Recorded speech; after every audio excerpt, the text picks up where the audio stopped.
nanti. Oke, sebentar.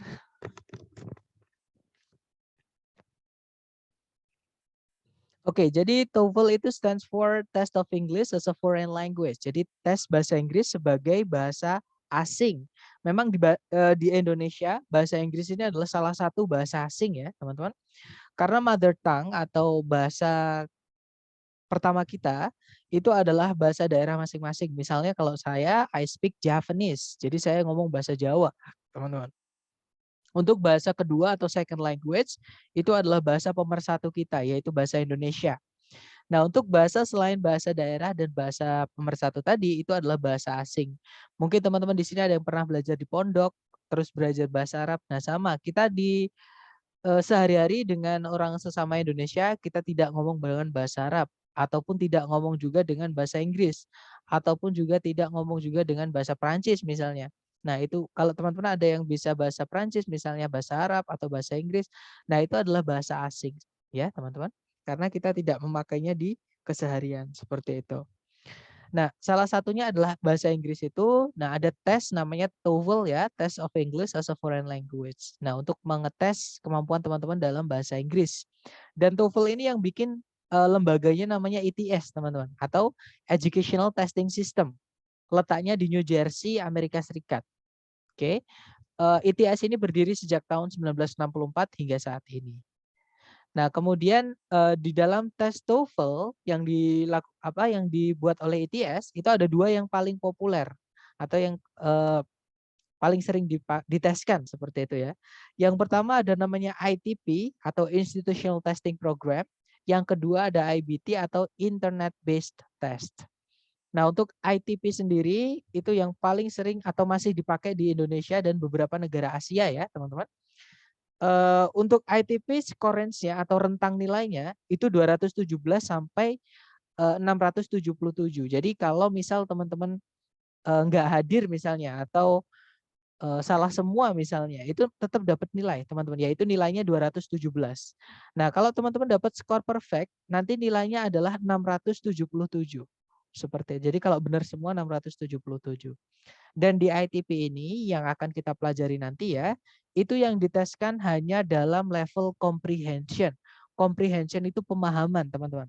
Jadi seberapa teman-teman bisa memahami entah itu percakapan atau tulisan dalam bahasa Inggris. Seperti itu. Kemudian kalau yang IBT atau Internet Based Test itu mirip kayak IELTS. Jadi ada speakingnya, ada writingnya juga. Jadi teman-teman nanti kalau di IBT itu disuruh ngomong bahasa Inggris, suruh make. Suruh nulis dalam bahasa Inggris juga. Seperti itu. Jadi murni ya teman-teman, yang diteskan itu adalah skill atau keterampilan teman-teman atau kemampuan teman-teman, dan mastery. Mastery itu adalah pengetahuan apapun mengenai bahasa Inggris, entah itu vocab atau kosakata, entah itu grammarnya, entah itu pronunciation kalau di speaking ya, ada pelafalan, bagaimana mengucapkan kata di dalam kalimat seperti itu. Kemudian score-nya atau rentang nilainya, kalau IBT itu dari 0, jadi kalau teman-teman salah semua atau nggak datang, itu benar-benar nilainya 0 ya teman-teman, sampai 120. Jadi kalau benar semua, teman-teman nanti nilainya adalah 120, seperti itu. Kemudian yang kita pelajari nanti adalah ITP ya, teman-teman. Memang kalau di Indonesia yang dipakai adalah ITP dan beberapa negara-negara Asia. Kalau saya dengar Australia juga pakai, cuma nilainya tinggi banget, teman-teman. Setahu saya ada kabar 600 atau 620 ke atas. Itu nanti dikonversi ke nilai IBT. Seperti itu. Nah, kita nanti akan belajar ITP. Di ITP itu nanti yang diteskan itu hanya ada 3. Ya, yang pertama ada listening atau mendengarkan. Jadi teman-teman dikasih audio atau rekaman seperti itu ya. Kemudian nanti teman-teman dikasih soal juga, disuruh menjawab berdasarkan informasi yang ada di audio tadi. Seperti itu. Nah, dan di listening ini teman-teman hanya punya waktu 12 detik untuk mengerjakan satu pertanyaan. Ya, total pertanyaannya ada 50 pertanyaan, teman-teman. Yang mana dibagi menjadi 3 bagian kalau di listening. Oke. Nanti listening ini kita akan pelajari di hari ke-11 sampai hari ke-13. Seperti itu. Kemudian kalau teman-teman selesai listening, nanti akan ada tes yaitu structure. Structure ini teman-teman dikasih waktu 25 menit untuk mengerjakan 40 pertanyaan. Yang mana dibagi menjadi 2, yaitu bagian pertama itu nomor 1 sampai 15. Teman-teman disuruh melengkapi bagian kalimat yang hilang. Oke, jadi sentence completion itu melengkapi kalimat yang hilang. Jadi si pembuat soal itu punya satu kalimat, kemudian dari kalimat itu ada yang dihilangkan, dijadikan salah satu pilihan di ABCD. Seperti itu. Atau kalau dibalik ya, teman-teman disuruh mencari di antara A, B, C, D, kalau dimasukkan ke titik-titik, supaya kalimat utuhnya nanti biar jadi kalimat yang efektif, efisien, dan utuh itu yang mana. Seperti itu. Kemudian bagian kedua itu nomor 16 sampai 40, namanya error analysis ya, teman-teman. Error analysis ini teman-teman dikasih satu kalimat utuh, kemudian ada 4 yang digarisbawahi, teman-teman disuruh memilih salah satu yang salah. Jadi antara 4 yang digarisbawahi itu ada kata yang salah, suruh milih salah satu. Seperti itu. Nanti kita pelajari structure ini di hari pertama, yaitu hari ini sampai hari ke-10. Jadi 2 minggu kita akan belajar mengenai structure, teman-teman. Kemudian setelah structure selesai di tes nanti ya, teman-teman akan menghadapi soal reading atau membaca. Nah, di reading ini teman-teman dikasih waktu 55 menit untuk mengerjakan 50 pertanyaan. Nah, anggap aja teman-teman hanya punya waktu 1 menit untuk mengerjakan 1 pertanyaan. Nah, di reading ini nanti 50 soal itu dibagi menjadi 5 teks. Jadi ada 5 teks teman-teman di reading. Setiap teks itu umumnya terdiri dari 10 soal. Seperti itu. Nah, kemudian nanti pembelajaran yang kita persiapan untuk TOEFL ini kita tempuh dalam waktu 1 bulan ya, teman-teman. Nah, karena hari Sabtu sampai Minggu, hari Sabtu dan hari Minggu kita libur, ya berarti kita aktifnya hari Senin sampai Jumat. Oke, alias 1 minggu itu nanti ada 5 hari, karena 1 bulan 4 minggu, berarti meetingnya kita tempuh dalam waktu 20 meeting atau 20 hari. Seperti itu. Nah, untuk hari pertama sampai hari ke-10 kita fokus dulu sama structure ya, teman-teman. Jadi ini nanti teman-teman akan saya kirimkan PPT-nya. Link sudah saya kirim di grup kalau nggak salah tadi ya untuk teman-teman download. Nah, untuk bisa dilihat juga silabusnya. Jadi yang kita pelajari hari pertama sampai hari ke-10 itu seperti ini kira-kira ya, teman-teman. Kemudian di hari ke-11 sampai hari ke-13 kita akan belajar mengenai listening. Oke. Jadi ada part A atau bagian pertama, bagian kedua, dan bagian ketiga. Setelah listening selesai, kita lanjut ke reading, ya, bagian terakhir di TOEFL. Nah, di reading ini nanti kuncinya adalah teman-teman mengenali soalnya.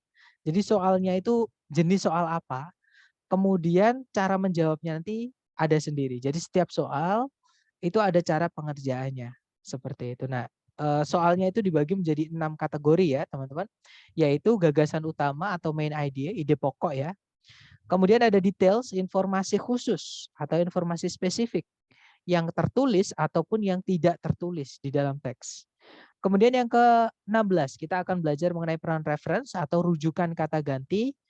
Yang ke-17 kita akan belajar mengenai inference, kita main tebak-tebakan nanti di hari ke-17 ya, teman-teman. Jadi inference ini atau transition ini adalah soal reading yang menuntut kita untuk menarik suatu kesimpulan berdasarkan informasi yang ada di teks. Jadi kayak main detektif-detektif seperti itulah. Kemudian di hari ke-18 itu kita akan belajar mengenai soal vocabulary. Dan hari terakhir kita belajar mengenai review. Untuk hari ke-20 kita nanti ada post test atau final test. Jadi ujian akhir untuk mengukur seberapa tuntas pembelajaran teman-teman. Seperti itu. Nah, kemudian aturan sebenarnya bukan aturan ya, teman. Hanya mekanisme di kelas itu kita bagaimana, seperti itu. Jadi yang pertama ada attendance check atau daftar kehadiran. Daftar kehadiran ini nanti akan dilakukan di hari pertama saja. Jadi cukup hari ini saja, nanti setelah kelas teman-teman akan saya kirimkan link Google Drive, Google Form maksud saya. Jadi Google Form untuk diisi ya teman-teman. Untuk pertemuan kedua dan seterusnya, itu nanti yang mengecek kehadiran teman-teman langsung saya sendiri. Seperti itu. Jadi dari daftar yang dibuat teman-teman di hari pertama ini nanti, saya akan mengecek untuk saya buat bahan pengecekan di hari kedua sampai seterusnya. Kemudian jika teman-teman ada pertanyaan, langsung interrupt saja. Jadi langsung potong nggak apa-apa. Ya teman-teman, you may interrupt me anytime if you have any question. Seperti itu. Nah, sepertinya ada yang mau bertanya, silahkan, Miss. Iya, selamat malam, saya Inga dari Surabaya. Saya mau tolong tanya terkait dengan attendance check. Tadi Anda menyampaikan bahwa hari ini aja kita mengisi data di Google Form. Nah, untuk selanjutnya kan tidak. Lah, sedangkan seperti yang disampaikan di dalam WA Group itu kita kan boleh ikut yang sore jam 3 ataukah yang malam ini kita boleh milih sendiri ya, mungkin disesuaikan dengan Betul. waktu kita. Nah, nanti berarti enggak masalah ya, kita tidak ngabari tahu-tahu mau ikut sore, tahu-tahu mau ikut yang malam itu, Pak. Itu Boleh, pertanyaan saya. boleh. Terima Jadi, kasih. oke, jadi teman-teman boleh ikut sore atau malam, atau bahkan dua-duanya nggak apa-apa. Tapi untuk syarat nanti kan di attendance check atau di daftar hadir itu nanti ada salah satu pertanyaan yang menanyakan itu teman-teman isi terserah. Atau kalau bisa dua-duanya isi dua-duanya nggak apa-apa. Ya, seperti itu. Tapi setahu Oke, saya nggak terima bisa. Ya, kasih. seperti itu. Jadi Ya. memang saya sarankan teman-teman kalau bisa ya, tapi kalau nggak bisa juga nggak apa-apa. Jadi kalau misalkan bisa datang dua-duanya juga nggak apa-apa. Tapi materinya sama ya teman-teman. Jadi yang teman-teman dapat di materi sore itu nanti teman-teman dapat lagi di materi malam. Mungkin bedanya adalah karena mungkin partisipannya beda ya, teman-teman yang datang beda. Nanti ada pertanyaan-pertanyaan yang mungkin di sesi sore tidak ditanyakan, di sesi malam ditanyakan atau kebalikannya. Seperti itu. Jadi memang apa ya, kita juga pakai sistem webinar ya, teman-teman bisa dilihat. Sekarang aja ada 59 partisipan termasuk saya, seperti itu. Jadi, apa namanya, ya lumayan lah kayak gitu kalau misalkan, apa namanya, kalau misalkan dicek satu-satu kan susah, teman-teman. Jadi makanya saya buatkan di Google Form seperti itu. Oke, jadi bisa di lebih banyak partisipan biasanya lebih banyak pertanyaan, seperti itu biasanya ya, teman-teman. Oke, but that's good question. Mungkin ada pertanyaan dulu sebelum saya lanjut? Nggak ada ya? Baik. Lanjut. Oke. Ya. Kalau nggak ada, nah sekarang yang terakhir teman-teman. Yang terakhir ini yang paling penting buat teman-teman. Nah ini jadi gini, eee, TOEFL ini adalah salah satu tes academic English ya teman-teman. Academic English itu tesnya bukan cuma tes bahasa Inggris yang kita pakai sehari-hari. Misalnya ada tes, eee, misalnya, I need apa, itu bukan teman-teman. Ya, tapi tes bahasa Inggris ini adalah bahasa akademik. Sama seperti kita mendengarkan dosen kita menjelaskan di kelas. Jadi bahasan-bahasan atau kata-kata yang dipakai mungkin agak sedikit tinggi-tinggi atau jarang kita dengar di bahasa Inggris sehari-hari. Seperti itu. Karena memang TOEFL ini akademik ya, teman-teman. Nah, makanya dan vocab ini adalah kunci di TOEFL, teman-teman. Semakin besar atau banyak koleksi vocab teman-teman dalam bahasa Inggris akan semakin membantu teman-teman mengerjakan TOEFL. Seperti itu. Tapi kalau teman-teman merasa, aduh vocab saya sedikit, aduh saya vocabnya kurang, nggak apa-apa, kita belajar. Syaratnya gini, kalau teman-teman dapat vocab baru langsung ditulis. Ya, jangan sampai diinget-inget. Maksudnya gimana? Kalau cuma diinget-inget, teman-teman ketabrak sama vocab baru lagi, pasti hilang. Suatu hari atau misalnya besok ketabrak lagi udah pasti hilang. Tapi kalau ditulis, teman-teman lupa, tinggal buka lagi. Semakin sering dibuka tanpa menghafal, hafal sendiri. Seperti itu, teman-teman. Oke, jadi saya sarankan kalau teman-teman nanti dapat vocab baru ditulis dan enaknya bahasa akademik itu ya itu aja, teman-teman. Oke, jadi makanya kadang vocab yang kita dapat di latihan seperti ini nanti akan keluar lagi ketika teman-teman real test atau tes yang asli dari ITS, seperti itu. Kemudian yang terakhir, nah monitoring, jadi saya akan bantu teman-teman juga di luar kelas. Nah mungkin sebelumnya saya mau jelaskan metode pembelajaran saya atau pengajaran saya ya. Jadi saya tidak akan banyak berteori, teman-teman. Teorinya saya buat sesimpel mungkin supaya teman-teman tidak pusing dengan banyaknya teori. Saya akan buat sesimpel mungkin. Nah, yang saya banyakin adalah di latihan. Teman-teman nanti di luar kelas akan saya sediakan latihan soal untuk teman-teman kerjakan ketika teman-teman ada waktu luang. Alias nggak wajib ya, tapi saya sarankan kalau ada waktu luang, teman-teman praktekkan pemahamannya lewat latihan. Karena kadang di kelas kita, oh cuma kayak gitu. Tapi ketika teman-teman praktek sendiri, saya lepas, itu biasanya akan menemukan kesulitan-kesulitan. Nah, disitulah teman-teman nanti silahkan japri saya di nomor berikut ini yang di layar ya. Atau saya yang biasanya ngirim link untuk kelas. Jadi di grup itu ada 3 admin ya, teman-teman. Admin lembaga itu ada 2 nomor di situ.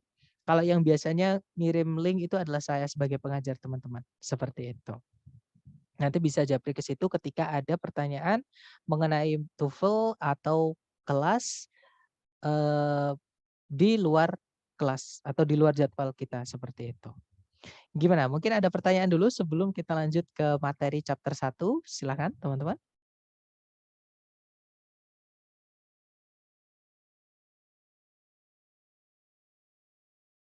Nggak ada ya? Permisi, Oh iya, silakan, Mister. kalau modul digunakan untuk kapan ya? Oke, good question. Nah, mohon maaf teman-teman, saya tidak pakai modul ya. Ada alasan sendiri. Jadi gini, dulu memang saya juga ngajar sebelum di Kingdom, saya juga ngajar pakai modul itu, ya. Cuman menurut saya kurang efektif. Menurut saya ya, teman-teman, karena saya mengamati member-member saya juga ngeluh, terus juga menurut saya kurang efektif karena nilai tidak terlalu tidak terlalu terpengaruh. Juga mereka merasa kesulitan. Jadi saya bikin silabus sendiri. Tapi saya juga cross check ya teman-teman, saya survei juga. Saya juga sering tes kalau untuk informasi teman-teman. Jadi saya untuk tes itu saya sering banget ngikut yang ITS ataupun yang prediksi. Jadi bisa bandingkan juga, oh yang diprediksi itu gimana, yang di asli ITS itu bagaimana. Akhirnya saya menyusun silabus saya sendiri, teman-teman. Latihan juga saya susun sendiri. Nah, tapi kalau teman-teman misalnya ada yang terlanjur mengeprint buku yang dikasih dari lembaga, nggak apa-apa. Ya, untuk latihan saja, untuk belajar saja, saya sarankan untuk kerjakan yang pilihan ABCD. Jadi yang pilihan ganda karena yang error analisis itu nggak seperti itu, teman-teman. Banyak yang miss menurut saya ya. Seperti jadi saya nggak pakai buku, Mister. Seperti itu. Gimana? Apakah menjawab atau mungkin ada pertanyaan lain? Untuk materi yang disampaikan ini, apakah akan di-share? Of course, nanti saya share. Sebenarnya tadi sesi sore sudah saya share, tapi tenang aja nanti setelah sesi malam ini teman-teman akan saya share juga link untuk rekaman sama link untuk drive di mana teman-teman bisa mengakses PPT sama latihan-latihan soalnya. Seperti itu. Thank you. Oke. Nah, di chat juga ada yang bilang setuju nggak usah pakai modul. Nah, mungkin biasanya yang bilang seperti ini mungkin pernah sebelumnya karena banyak sekali member saya juga seperti itu. For your information guys, untuk informasi teman-teman, di kampus Inggris ini hampir semua kursusan yang menyediakan program TOEFL pakai modul yang sama, ya. Dan saya lihat pun di kursusan-kursusan yang bukan di kampus Inggris juga pakai modul itu. Nah, padahal kalau dibilang menurut saya ada cara yang lebih menurut saya ya, teman-teman, ada cara yang lebih gampang. Jadi sistematis, jadi urutan. Teman-teman nanti kalau dapat soal ini, cara ngerjakannya bagaimana? Apa yang harus dilakukan pertama kali? Kemudian apa? Kemudian apa? Itu ada, lebih gampang. Daripada teman-teman disuruh menentukan nih, misalkan ketemu satu soal.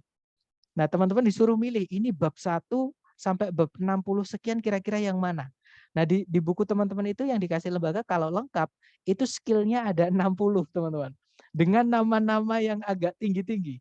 Yang mana itu nggak penting nama-nama ya karena nggak ditanyakan di TOEFL itu apa sih participle itu, apa sih gerund itu, bukan seperti itu, teman-teman. Di TOEFL makanya saya berusaha untuk meminimalisir istilah juga. Saya pakai istilah-istilah yang kita pakai dalam bahasa Indonesia supaya teman-teman tidak mendapat istilah asing-asing lagi yang nggak enak juga ini apa lagi kayak gitu. Seperti itu. Jadi makanya saya pakai silabus saya sendiri ya, teman-teman. Seperti itu. Mungkin ada pertanyaan lagi dari teman-teman, silakan.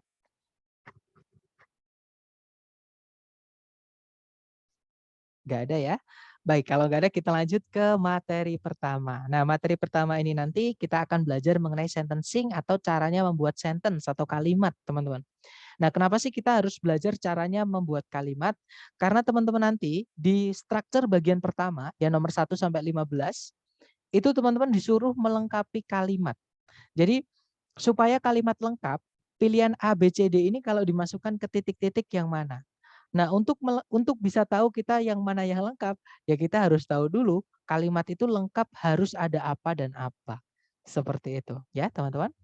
Nah, kalimat atau sentence sama, bahasa Indonesia sama bahasa Inggris nggak ada bedanya, teman-teman. Kalimat itu wajib punya subjek sama predikat. Ya, subjek itu pengertiannya adalah apa atau siapa yang pengen kita gibahin, teman-teman, atau yang pengen kita jadikan bahan omongan, bahan pembicaraan. Ya, misal nih kalau saya bilang Wawan adalah teman saya dari kecil. Nah, di situ tadi yang pengen saya omongkan apa atau siapa, teman-teman? Dari kalimat yang saya sampaikan ke teman-teman tadi, yang pengen saya sorry? Ya, si Wow. Wawan ya, that's right. Nah, itulah yang disebut dengan subjek, teman-teman. Subjek, kalau kita ngomong atau kita ngasih informasi ke orang, pasti ada subjeknya, pasti ada yang pengen diomongin. Nggak mungkin kita bilang, tiba-tiba bilang, adalah teman saya ketika saya masih kecil. Nah, siapa? Pasti ada pertanyaan siapa, seperti itu. Jadi, kalimat harus punya subjek atau apa atau siapa yang pengen kita jadikan bahan atau pokok pembicaraan, seperti itu. Nah, kemudian selain subjek, predikat itu juga harus ada. Predikat itu ada apa dengan subjek? Ada apa dengan yang pengen kita omongin? Kan nggak mungkin saya tiba-tiba bilang ke teman-teman, guys, assalamualaikum, Wawan.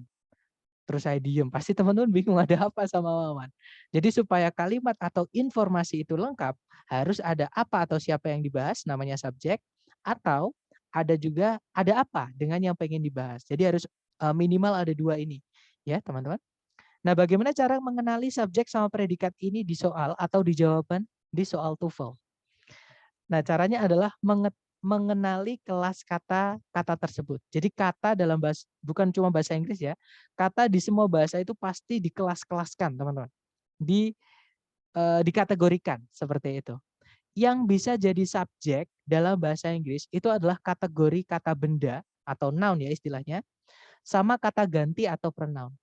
Nah, kata benda itu gampang banget. Dia adalah apapun yang teman-teman, di sekitar teman pasti banyak sekali benda. Misalnya ada meja, ada lemari, ada kipas, ada laptop, ada handphone, meja, kursi, bahkan kita sendiri itu juga benda, teman-teman. Kita benda manusia ya atau benda hidup. Kalau ada juga, nah, pokoknya sesuatu yang bisa dilihat, diraba, diterawang, diputar, dijilat, dicelupin. Nah, itu adalah noun atau kata benda. Oke. Kemudian pronoun itu kata ganti. Kata ganti itu yang mengganti kata benda, teman-teman. Misalnya meja itu it. Jadi dia itu kalau selain manusia atau ya intinya dia selain manusia itu pakainya it, teman-teman. Oke. Bahasa Inggris itu punya I, you, they, we, he, she sama it. I itu saya, kata ganti orang pertama. You itu kamu atau kalian, kata ganti orang kedua. They itu mereka, kata ganti orang ketiga, jamak. Kemudian we itu kata ganti orang pertama jamak, artinya kita atau kami. Kemudian ada he, dia laki-laki, she, dia perempuan, it, dia yang kita nggak tahu cewek cowoknya. Misalnya pensil tuh, pensil kan nggak ada cewek cowoknya. Nah berarti kita pakainya it. Tapi tetap ya teman-teman, kalau kata benda itu banyak, entah itu manusia, entah itu bukan, itu pakainya they, kata gantinya. Seperti itu. Jadi they itu intinya bukan cuma buat manusia. They itu juga bisa buat benda mati atau benda selain manusia. Seperti itu. Nah, untuk subjek kita hanya bisa milih salah satu ya, teman-teman. Kalau sudah ada kata benda sebagai subjek, jangan dimasukkan pronoun sebagai subjeknya, nanti double pemborosan. Sama kayak kita di dalam kalimat nih, saya bilangnya Wawan adalah teman saya. Itu enak didengar. Tapi kalau saya bilangnya dia Wawan adalah teman saya, kan nggak enak, teman-teman. Salah satu aja, dia atau Wawan, seperti itu. Oke. Kemudian yang kedua, predikat. Nah, ini bedanya bahasa Inggris sama bahasa Indonesia. Kalau bahasa Indonesia itu nggak ada ketentuan predikat di kalimat itu harus dari kategori kata apa. Itu nggak ada. Tapi kalau bahasa Inggris itu ada, teman-teman. Predikat dalam bahasa Inggris itu wajib berupa kata kerja atau verb. Oke, saya ulang lagi. Predikat di dalam bahasa Inggris itu wajib berupa kata kerja atau verb. Nah, sayangnya bahasa Inggris itu verb ada 5 bentuk, teman-teman. Nah, bahasa Indonesia cuma satu, makan ya makan, nggak ada makan, makaning, makanet, itu nggak ada. Nah, tapi kalau dalam bahasa Inggris, kata kerja itu ada 5 bentuk, yaitu verb 1, contohnya makan, itu eat. Verb 2, itu contohnya makan, itu ate, tulisannya ate. Kemudian verb 3, makan itu eaten, teman-teman. Kemudian ada verb ing, yaitu eating, misalnya makan. Ada juga verb ses. Kalau makan ya eats, seperti itu. Jadi bahasa Inggris itu ada kata kerja itu bentuk ada 5. 5 bentuk. Verb 1, verb 2, verb 3, verb ing, dan verb ses. Nah, tapi tidak semua jenis verb ini bisa jadi predikat, teman-teman. Hanya 3 saja yang boleh jadi predikat. Yaitu yang pertama, untuk present ya, atau caranya menyatakan fakta, itu predikatnya adalah verb 1, kalau enggak gitu verb ses. Kemudian kalau menyatakan lampau atau past, itu pakainya adalah verb 2. Kemudian verb itu juga bisa ditambahkan dengan auxiliary, teman-teman. Nah, auxiliary itu sebenarnya juga verb, juga kata kerja, tapi dia kata kerja bantu, ya. Jadi auxiliary itu ada 4, teman-teman. Yang pertama ada keluarganya do ya, yaitu do, kalau enggak gitu does, kalau enggak gitu kalau lampau ya pakainya did. Ini auxiliary. Oke. Kemudian auxiliary kedua itu dari keluarganya to be. Ada is, kalau enggak gitu am, kalau enggak gitu are. Itu untuk present atau fakta. Kalau lampau ya pakainya was atau were. Kemudian ada be, kemudian itu bentuk aslinya to be ya teman-teman, yaitu be. Kemudian bentuk ketiganya to be itu been. Bentuk ing-nya to be itu adalah being. Seperti itu.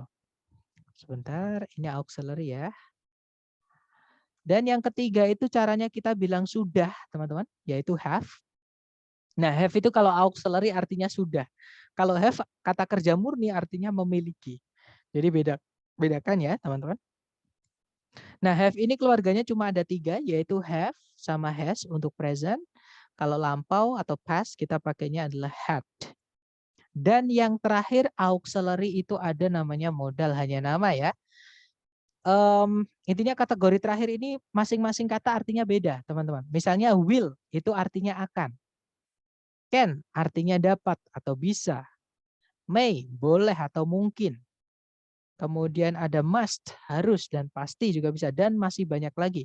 Nanti kita akan pelajari di hari ke-7 ya untuk auxiliary ini. Intinya adalah auxiliary tadi kan kata kerja bantu, teman-teman. Dia nggak bisa berdiri sendiri. Pasti ada kata kerja lain setelahnya. Oke, kalau do does did itu setelahnya harus verb 1 gandengannya. Nah, makanya bahasa Inggrisnya saya tidak tahu itu I don't know. Oke, bukan I don't knowing atau I don't know what, no one misalnya, bukan, teman-teman.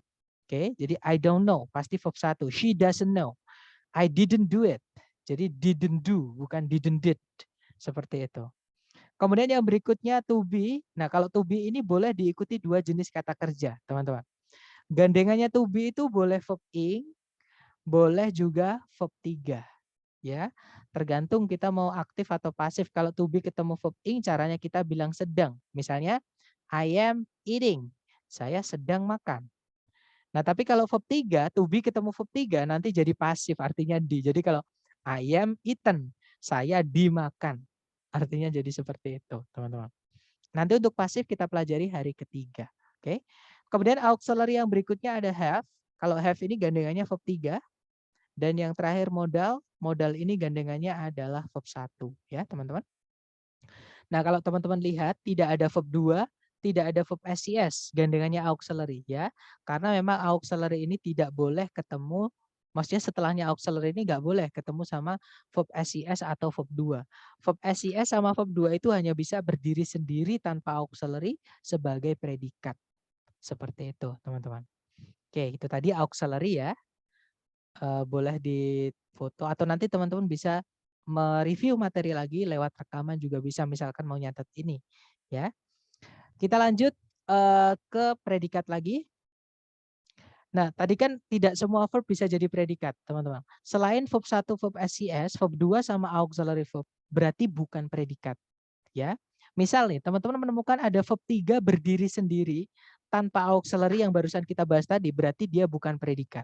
Oke. Kemudian jika teman-teman menemukan verb ing berdiri sendiri tanpa auxiliary sebelumnya, sama itu juga bukan predikat. Dan jika teman-teman menemukan verb 1 tapi sebelumnya ada to-nya, itu juga bukan predikat. Oke, walaupun verb tapi mereka bukan predikat. Makanya saya nyebutnya bukan subject verb. Saya nyebutnya adalah subjek predikat. Kenapa? Karena tidak semua verb bisa jadi predikat. Seperti itu, teman-teman. Nah, mungkin sebelum kita lanjut ke contoh soal nih, teorinya udah selesai, teman-teman. Sebelum lanjut ke contoh soal, mungkin ada yang mau ditanyakan dari teman-teman, silakan.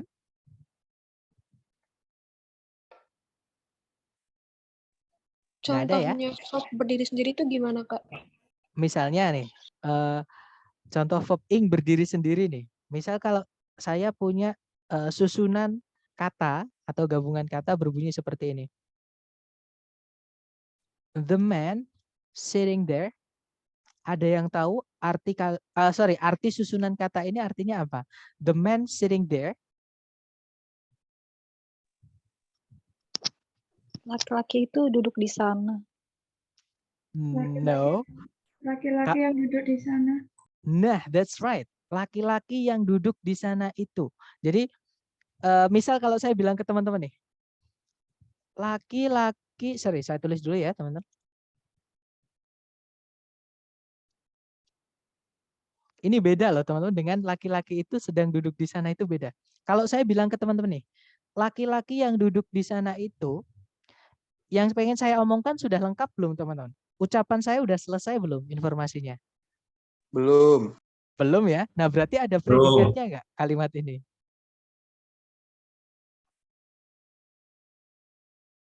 Berarti nggak ada predikatnya ya? Ya, that's right. Nah, ini yang saya maksud, Miss. Tapi nanti teman-teman akan menemukan seperti ini. Jadi ada di dalam kalimat itu verb ing berdiri sendiri. Sebelumnya nggak ada auxiliary-nya. Jadi verbnya berdiri sendiri seperti ini. Verb ing seperti ini. Oke. Nah, kalau mau bilang laki-laki itu sedang duduk di sana. Laki-laki itu sedang duduk di sana. Itu bahasa Inggrisnya harus jadikan predikat karena itu lengkap, teman-teman. The man is sitting there. Nah, bedakan yang bawah sama yang atas. Kalau yang atas nggak boleh kita akhiri dengan titik karena belum selesai. Oke, belum ada predikatnya yang atas. Oke, kalau yang bawah laki-laki itu sedang duduk di sana. Itu bisa kita akhiri dengan titik karena sudah ada predikat. Nah, nanti kalau di Inggris kan ya verb ing-nya, sitting-nya kita tambahkan to be itu sebelumnya, ada is-nya. Nah, to be inilah yang disebut dengan auxiliary. Seperti itu. Gimana, Miss? Apakah dapat maksud saya verb ing yang berdiri sendiri tanpa auxiliary itu maksudnya seperti ini?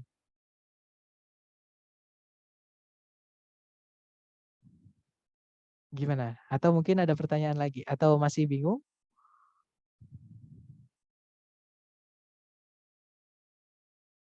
Oke, dapat ya berarti? Yes, Silakan. Alright, Mr. Joshua atau Brother Joshua, silakan kalau ada pertanyaan. Mau menanyakan, Mas, jadi Iya. kalau verb ing yang berdiri sendiri itu dia perannya sebagai apa? Kan Oke, tadi good tidak. question. Nah, good question. Nah, ini Di kalimat pertanyaan sebagai apa? yang bagus sekali. Oke, good. Kalau di kalimat yang bukan kalimat ya, yang contoh yang saya buat di atas ini, dia fungsinya adalah sebagai kata sifat, teman-teman. Kok bisa kata sifat? Nah, kata yang duduk di sana itu menjelaskan kata apa, teman-teman? Yang duduk di sana itu menjelaskan kata apa? Laki-laki. Laki-laki. Laki-laki, that's right. Kata benda ya, teman-teman, atau noun-nya. Sama ketika saya bilang yang, tapi bukan kata kerja setelahnya. Tapi misalnya nih, rumah yang besar itu, nah sama susunannya ya, susunannya sama, menggunakan yang di situ. Bedanya yang di sini adalah yang duduk. Dia pakai kata kerja, pokoknya di verb ing kan. Kalau yang di sini yang besar. Nah, besar itu bukan kata kerja, teman-teman. Dia adalah kata sifat murni atau adjektif. Kalau diinggriskan ya, saya inggriskan ya. The big house. Kalau diinggriskan, the big house atau that big house juga boleh. Ya, teman-teman. Nah, intinya adalah kalau diartikan yang atau kalau kata yang menjelaskan kata benda atau memberikan sifat ke kata benda itu adalah kata sifat. Jadi verb ing itu di dalam kalimat ketika dia berdiri sendiri tanpa auxiliary, kelas katanya beda, berubah, teman-teman. Walaupun secara wujud dia verb, ya. Tapi secara fungsi dia sudah berubah kelas katanya. Kalau di sini fungsinya jadi kata sifat. Nah, tapi verb ing bukan selalu jadi kata sifat aja, dia juga bisa jadi kata benda, teman-teman. Misalnya, memancing adalah hobiku. Bahasa Inggrisnya adalah fishing is my hobby. Nah, fishing di situ dari kata kerja fish, artinya mencari ikan. Ya. Nah, tapi di situ karena tempatnya di dalam subjek, maka itu harus kita rubah jadi kata benda. Cara merubah kata kerja menjadi kata benda, nah namanya gerund, that's right. Brother Joshua sudah dapat poinnya ya. Nah, itu namanya gerund. Tapi kalau yang di contoh yang sitting ini, the man sitting ini bukan gerund, berarti karena dia menjelaskan kata benda. Dia adalah participle namanya, hanya nama. Ya, intinya kelas katanya adalah sifat karena dia menjelaskan kata benda. Seperti itu. Nah, itu adalah alasan kenapa verb ing yang berdiri sendiri tanpa auxiliary, verb 3 yang berdiri sendiri tanpa auxiliary, dan to verb 1 itu nggak bisa jadi predikat, walaupun dia wujudnya verb. Kenapa? Karena kalau di dalam kalimat, verb 3 berdiri sendiri, verb ing berdiri sendiri sama to verb 1, kelas katanya sudah berubah, teman-teman. Bukan lagi verb. Seperti itu. Gimana? Dapat nggak maksud saya, Brother Joshua? Sudah mengerti? Oke, dapat ya. Nah, untuk gampangnya gitu aja. Jadi untuk gampangnya biar teman-teman nggak terlalu mikir dalam-dalam, Mas, apa sih gerund, apa sih participle. Intinya ini aja, teman-teman. Verb 1, verb SIS, verb 2, auxiliary verb itu predikat. Selain itu bukan. Seperti itu. Gimana? Mungkin ada pertanyaan lagi sebelum kita lanjut ke contoh soal. Saya enggak punya ini, Kak, enggak punya cara bagaimana supaya mengingatnya dengan mudah ya. Nah, jangan diingat ya, teman-teman. Saran saya jangan diingat, jangan dihafal. Gini, memang gini, terutama untuk teman-teman yang benar-benar awam ya dengan TOEFL, ini saran saya hajar pakai latihan, dasari dengan teori yang sudah kita bahas di kelas. Seperti itu. Misalkan teman-teman bingung nih, ini kelas katanya apa? Cari artinya dulu, atau teman-teman nanti akan saya kirimi kamus ya.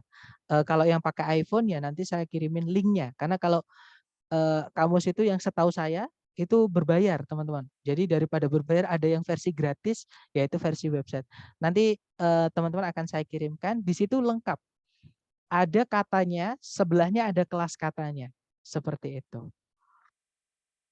Jadi intinya gini, kalau teman-teman sudah dapat nih maksud saya, subjek itu kata benda, kata ganti, predikat itu kata kerja, yaitu verb 1, verb SIS, verb 2 atau auxiliary verb. Nah, ingat-ingat aja ini. Nanti praktekkan di latihan. Oh, ini ada verb SIS misalnya. Oh, berarti ini predikat. Oh, ada kata benda sebelumnya, berarti itu subjek. Misalnya seperti itu. Karena memang kita masih ke teori ya, teman-teman, belum ke latihan soal. Jadi ini masih ke kalau iceberg itu masih yang kelihatan di atas permukaan, belum yang ke bawah. Seperti itu. Karena memang yang penting ini.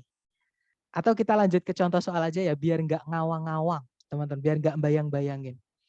Nah, contoh soalnya seperti ini yang di kotak bawah itu. Oke. Nah, kalau tips dari saya, triknya itu adalah cari predikat dulu. Karena menurut saya yang paling pendek atau paling gampang dicari di kalimat, itu adalah kata kerja yang fungsinya sebagai predikat. Yaitu 3 tadi, teman-teman. Verb 1, verb SIS, kalau nggak gitu verb 2, atau auxiliary yang ketemu sama verb. Nah, kalau teman-teman cek di soal di kotak ini, ada nggak predikat?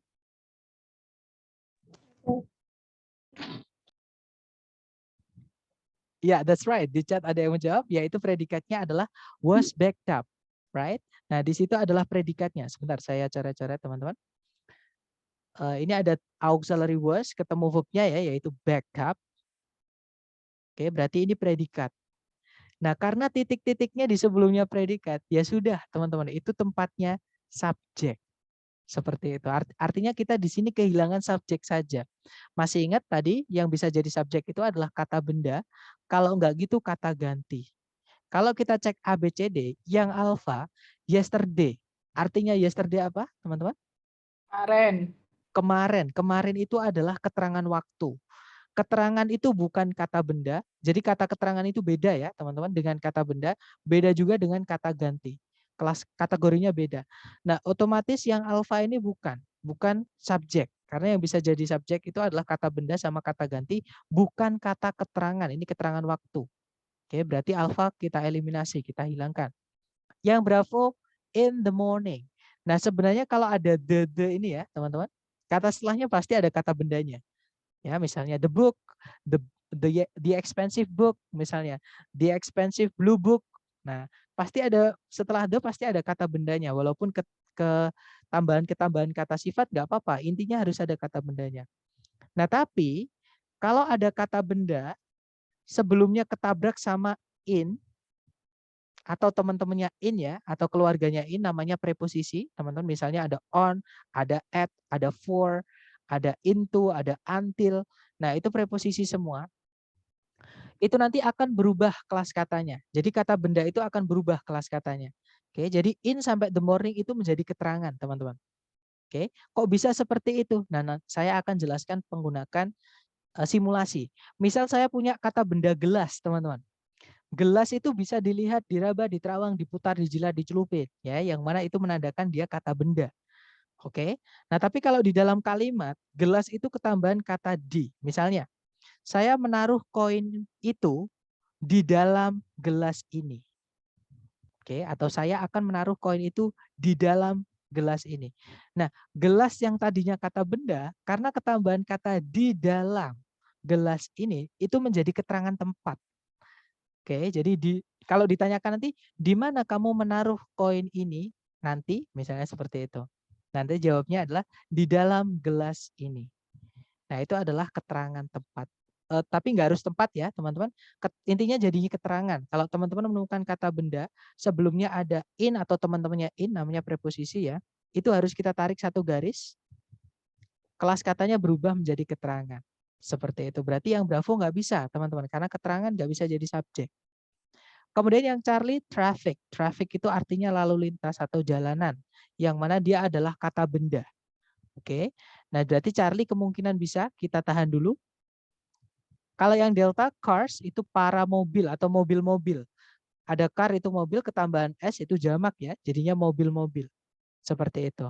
Nah, mobil itu kata benda. Jadi kemungkinan Delta juga bisa. Nah, berarti ada dua kemungkinan jawaban. Antara Charlie atau Delta.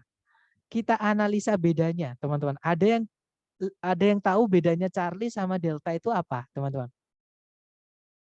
Yang Charlie itu tunggal, yang Delta itu jamak. That's right. Nah, yang Charlie itu traffic, nggak ada S di belakangnya, teman-teman. Dia tunggal, oke?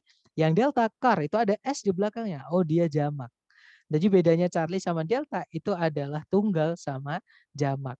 Jadi kata bendanya tunggal sama jamak. Untuk mengetahui apakah di titik-titik atau di subjek itu kita butuhnya tunggal atau jamak, kita harus cek lagi predikatnya. Oke. Nah, di situ to be yang dipakai, teman-teman, itu ternyata adalah was. Nah, di lampau, to be itu ada dua. Kalau enggak was ya were. Ya, jadi yang tadi, yang auxiliary yang kedua tadi saya sebutkan ada to be kan. Nah, to be kalau lampau itu ada dua. Kalau enggak was ya were. Bedanya apa? Bedanya adalah subjeknya nanti. Kalau was itu dipakai untuk subjek satu atau tunggal. Kalau yang were itu subjeknya harus jamak. Ya, teman-teman. Nah, kebetulan di soal di situ menggunakan predikat was. Otomatis subjeknya harus tunggal. Berarti jawabannya yang mana, teman-teman? Charlie. Ya, yeah, that's right. The answer is Charlie. Right? Nah, gimana? Dari contoh pertama ini, mungkin ada yang masih kesulitan mengikuti, silahkan ditanyakan kalau ada pertanyaan, teman-teman. Semua preposisi plus noun itu jadi keterangan. Ya, that's right. Dan aturan preposisi itu harus ada kata benda setelahnya ya, teman-teman. Semua preposisi wajib ada kata benda setelahnya. Sebelum nabrak preposisi lain atau sebelum nabrak kata kerja misalnya. Ya, itu harus ada kata benda dulu untuk dirubah jadi keterangan. Kecuali satu preposisi, teman-teman. Ada satu preposisi yang unik yaitu to. Kalau to itu boleh diikuti verb 1, teman-teman. Oke, saya ulangi lagi. Preposisi semua harus diikuti noun, kecuali satu, yaitu to. Kalau to boleh diikuti verb 1. Tapi selain to harus ada nounnya. Seperti itu. Oke, dapat ya? Ya, namanya kalau di grammar itu to infinitive. Istilahnya. Seperti itu. Nah, sebenarnya to infinitive itu juga keterangan. Kalau di kelas katakan ya, teman-teman. Itu namanya adalah adverb of purpose. Seperti itu. Atau keterangan tujuan atau maksud. Jadi intinya keterangan gitu aja ya. Jadi makanya tadi to infinitive juga, to verb 1 itu juga nggak bisa jadi predikat karena dia keterangan. Seperti bukan verb lagi, teman-teman. Seperti itu. Tapi dapat ya dari soal pertama, teman-teman, apakah dapat? Intinya yang perlu teman-teman cari adalah predikat dulu, kemudian subjeknya. Jadi mundur dari predikat dulu baru subjek. Karena menurut saya yang paling gampang dicari di soal itu adalah predikat, teman-teman. Gimana? Mungkin ada pertanyaan lagi? Kak, boleh Iya? tanya ya? Boleh. Silakan, Mas. Ini nanti kan ada Rekaman. multiple choice, pertanyaan multiple choice ini Oh, kan ada beberapa, iya kan? Nah, betul. nanti akankah ada macam-macam soal di mana yang model seperti contoh ini adalah kita harus memperhatikan predikatnya, dan nanti di model soal yang lain kita harus memperhatikan yang lain lagi. Nah, itu penentuannya itu bagaimana? Oke, good. Nah, gini teman-teman. Karena mungkin kita baru di tahap pertama ya, dan ini paling penting, teman-teman. Intinya gini, teman-teman pahami aja jenis soalnya. Jadi di structure itu bagian pertama, teman-teman diminta untuk melengkapi kalimat. Otomatis teman-teman harus tahu kalimat itu lengkap harus punya apa sama apa. Udah di situ aja. Artinya gimana? Artinya teman-teman cari dulu apapun jenis soalnya di structure, cari dulu predikatnya. Oke? Cari predikat, kemudian cari subjek. Nah, dari situ nanti teman-teman akan menemukan yang hilang apa, seperti itu.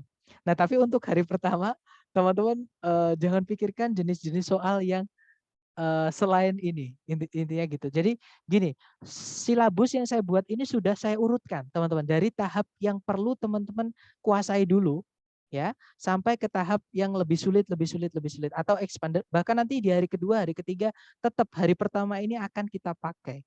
Maksudnya gimana? Langkah pertama yang teman-teman harus lakukan untuk mengecek soal atau mengerjakan soal jenis seperti ini, ya, itu cari dulu subjek predikatnya. Seperti itu, Miss. Oke, terima Dapat kasih. ya? Oke. Iya, ya. Jadi inilah kenapa saya pakai cara yang tidak di buku seperti itu, karena saya merasa ada cara yang lebih gampang dan urut. Jadi bahkan hari kedua, hari ketiga, hari keempat nanti kita juga bakal pakai cara pertama ini, teman-teman. Karena kalimat memang wajib punya subjek predikat, seperti itu. Gimana? Mungkin ada pertanyaan lagi sebelum kita lanjut ke contoh soal kedua? Mau nanya, Boleh, silakan. Boleh. kalau yang was Beckett itu termasuk verb tuh ya, Mas? Gimana? Sorry, pertanyaannya? Ini tuh verbnya itu berarti masuknya verb tuh ya? Was-nya verb to, Was, ya. Was-nya. Tapi backed-nya itu verb 3. Karena oh, tadi ya kita pelajari auxiliary tadi, to be itu nggak mungkin ketemu sama verb 2 sama verb SIS. Verb 2 sama verb SIS itu nggak boleh ketemu auxiliary, teman-teman. Jadi kalau teman-teman menemukan ada to be kamu atau auxiliary apapun ya selain to be juga nggak apa-apa, terutama have has had ya. Have has atau to be, terus setelahnya ada verb ed-nya itu verb 3 bukan verb 2. Karena nggak mungkin to be diikuti verb 2. Seperti itu. terkadang di berita itu ada was penggunaan verb ing. Ada Iya, betul. penggunaan was itu kapan dipakainya sebenarnya ya? Atau artinya itu apa gitu? Yang tadi saya bilang, jadi to be itu boleh diikuti 2 jenis kata kerja. Kalau to be diikuti verb ing itu caranya kita bilang sedang. I am eating, saya sedang makan. Tapi kalau verb 3, I am eaten, itu jadi saya dimakan, jadi pasif. Jadi kalau ditanya kapan to be diikuti verb ing, caranya kita bilang sedang teman-teman. Saya sedang belajar, I am studying. Dia sedang belajar, he is studying. Seperti itu. Kalau misalnya pakai ing berarti itu sedang berlangsung ya, Mas? Bukan Betul, masa sedang. lampau. Bisa di masa lampau juga. Contohnya gini. Oh, bisa di masa lampau. Jadi Ya, kalau misalnya penggunaannya was, terus was studying, itu was masuknya tadi ke masa lampau. masa lampau, betul. Tapi sedang. Maksudnya gini, teman-teman. Misalnya kalimatnya gini. Memang kalau kita pikirkan aneh, sedang kok masa lampau. Tapi bahasa Indonesia pun ada seperti itu. Misalnya kalimatnya konteksnya seperti ini. pas kamu datang kemarin atau ketika kamu main ke rumah kemarin, saya sedang sholat. Nah, itu yang saya maksud. Kan itu kejadiannya kemarin.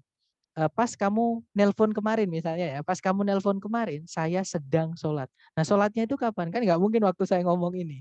Itu sedangnya adalah kemarin. Nah, itu yang dimaksud dengan sedang, tapi di masa lampau.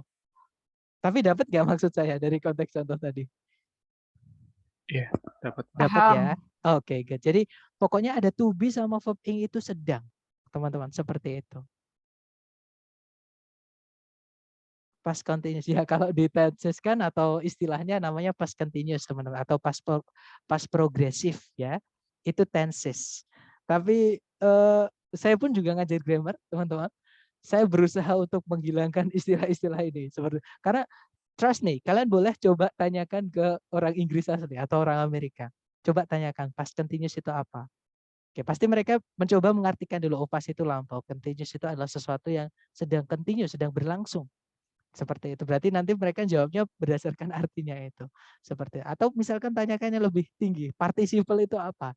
Gerund itu apa? Pasti mereka KO, teman nggak tahu, lupa. Mereka itu udah materi SD. Makanya banyak sih tutor selain saya yang berusaha untuk merubah nama-nama itu di dalam pengajaran. Karena menurut saya itu mengganggu teman-teman praktek speakingnya. Jadi kalau teman-teman tahu tenses nama-namanya, biasanya speaking itu jadi sulit seperti itu biasanya, ya teman-teman. Tapi nggak apa-apa untuk belajar, untuk pengetahuan aja, hanya nama-nama nggak apa-apa. Tapi di TOEFL itu saran saya hilangkan ya teman-teman. Intinya caranya bilang sedang itu be verb ing seperti itu.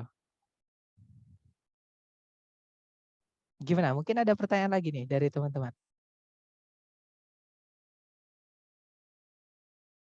Nggak ada? Easy-easy ya teman-teman. Kalau nggak ada, saya lanjut ke contoh soal kedua, teman-teman. Kita lanjut ke contoh soal kedua. Nah, caranya sama ya. Hati-hati nih, di soal ada jebakan, teman-teman. Kalau ditarik dari depan ke belakang ke soal nih, ada nggak teman-teman menemukan kata kerja sebagai predikat?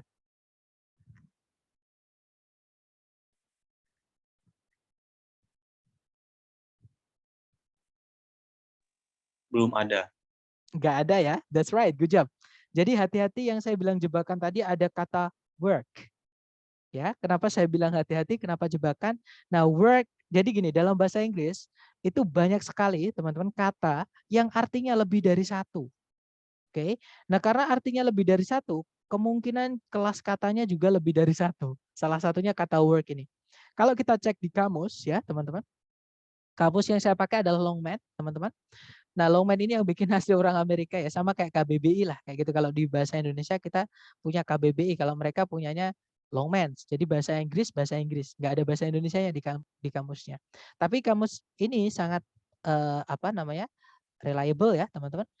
Bisa dipercaya karena yang bikin asli orang sana dan linguis atau ahli bahasa seperti itu. Nah, kalau kita cari kata work, itu ada dua kelas kata. Yang pertama work itu bisa jadi verb atau kata kerja. Yang kedua, work itu bisa jadi noun atau kata benda. Artinya beda, teman-teman. Kalau work kata kerja ya artinya mengerjakan atau bekerja.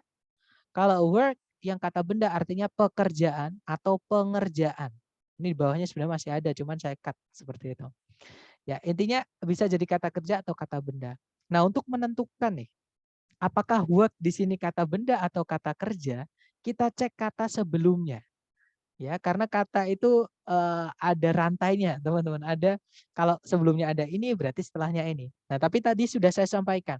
Sebelumnya kata work itu ada kata for. Ada yang tahu kelas katanya for itu apa, teman-teman? Sama kayak in tadi, ada yang masih ingat? In tadi kelas katanya apa, teman-teman? Position.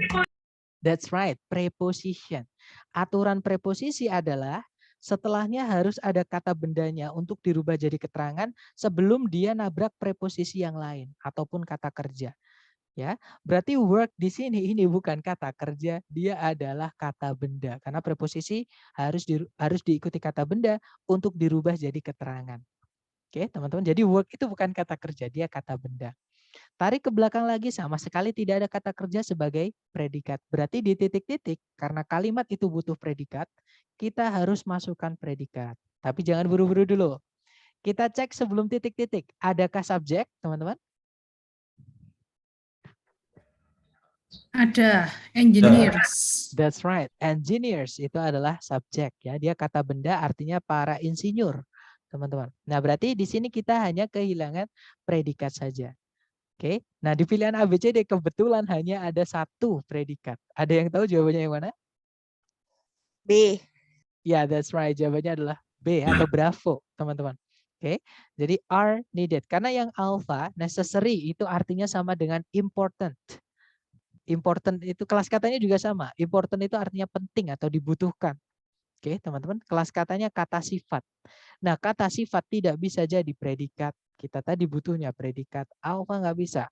Charlie, kalau teman-teman menemukan kata fully seperti ini ya, dia adalah keterangan, teman-teman. Oke, saya ulangi lagi. Kata yang berakhiran dengan fully atau bahkan fully yang berdiri sendiri pun itu juga keterangan. Keterangan itu nggak bisa jadi predikat. Yang delta next month, bulan depan. Bulan depan itu bisa saja dia kata benda, bisa saja dia kata keterangan. Nah, tadi kita butuhnya predikat, kita butuhnya kata kerja, bukan kata benda atau keterangan. Berarti delta nggak bisa, teman-teman. Ya sudah, satu-satunya jawaban adalah yang Bravo. Nah, nanti kalau dibaca, engineers are needed for work on the new space program. Banyak insinyur kayak gitu ya, dibutuhkan atau diperlukan untuk pengerjaan program luar angkasa yang baru tersebut. Seperti itu. Nah, dari contoh kedua mungkin ada yang mau ditanyakan sebelum ke contoh terakhir, silakan. Kak, itu untuk hopefully, ada nggak contoh kalimatnya yang menunjukkan bahwa si hopefully ini sebuah keterangan gitu? Oke, sebentar ya, saya hopefully ya. Baik, akan saya screenshotkan dari ini ya, teman-teman, dari kamus yang saya bilang tadi yang nanti akan saya share ke teman-teman. Sebentar, LDOCE online. Saya pakai yang versi web ya, teman-teman, supaya maksudnya nanti untuk yang pakai iPhone atau MacBook juga bisa mengaksesnya seperti itu. Jadi hopefully.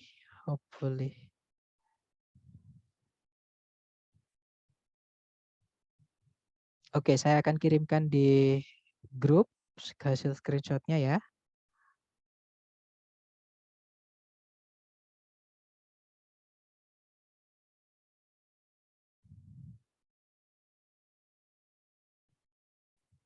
Oke, teman-teman boleh cek grup WhatsApp. Saya barusan mengirimkan hasil screenshot dari hasil pencarian kata hopefully, teman-teman. Sudah terkirim belum, teman-teman? Di grup udah keluar belum? Sudah. Sudah ya, oke, nice. Nah, itu ada yang saya lingkari merah, teman-teman. Jadi itu adalah hasil pencarian hopefully. Yang saya lingkari merah itu adalah kelas katanya atau kategori katanya. Lexical kategori itu adalah kelas kata, sama, part of speech sama, ya.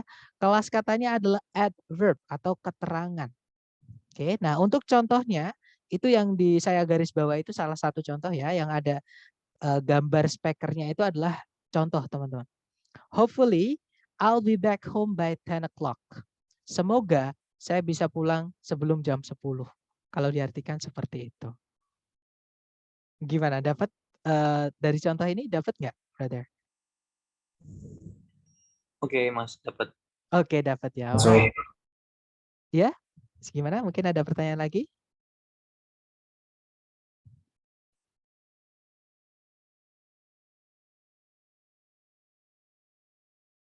Nggak ada. Sebenarnya di chat ada yang bertanya, manakah nggak muncul di layar? Di grup WhatsApp, Miss. Yang saya bilang tadi di grup. Saya mengirimkan hasil screenshot di grup.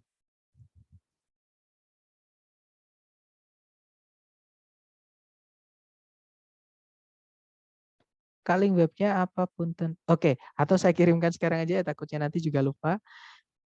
Link webnya, tapi sebenarnya di atas itu ada ya, teman-teman. Di screenshotan saya. LDOCE online.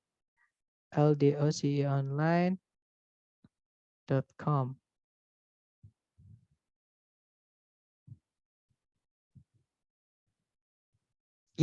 Nah, itu adalah kamus yang saya pakai, jadi Longman ya, teman-teman. Ada pertanyaan juga, apakah setiap kata yang berakhiran dengan ly itu adalah adverb?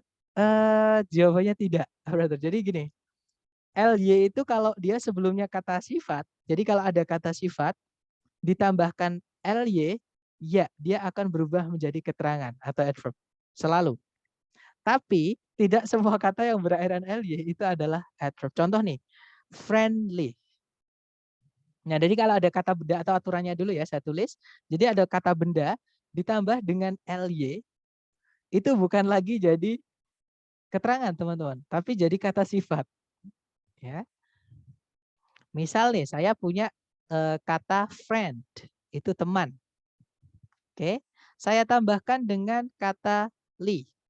Jadinya friendly, artinya ramah atau enak diajak bergaul, seperti itu. Ya, friendly itu kata sifat. Hati-hati, friendly itu bukan keterangan, teman-teman. Oke. Kemudian misalnya ada lagi earthly. Earth itu bumi misalnya.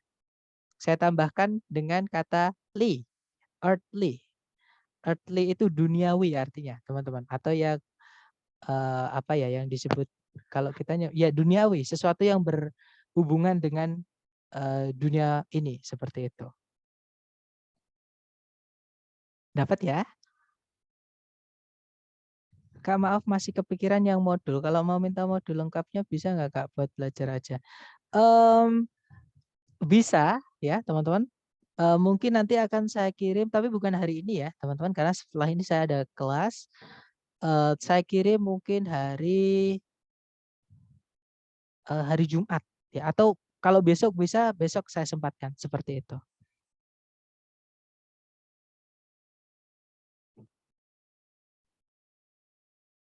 Gimana? Mungkin ada pertanyaan lagi? Kalau nggak ada saya lanjut ke itu ada kunci jawabannya Kak modulnya. Ada teman-teman. Atau nanti untuk yang dari lembaga saya kirimkan dulu ya. Kalau kunci jawaban yang dari lembaga sudah saya buatkan teman-teman. Nanti saya kirim, tinggal ngirim kalau itu. Tapi kalau yang modul itu harus ada yang saya cut ya teman-teman. Oke siap. Oke. Kita lanjut ke contoh soal berikutnya ya. Nah, contoh soal terakhir yang ketiga, caranya sama, teman-teman. Pertanyaan saya ke teman-teman nih, coba dicek di soal. Kira-kira ada nggak kata kerja sebagai predikat?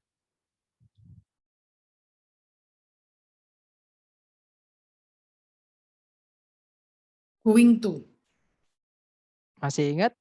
Verb ing bisa nggak jadi predikat?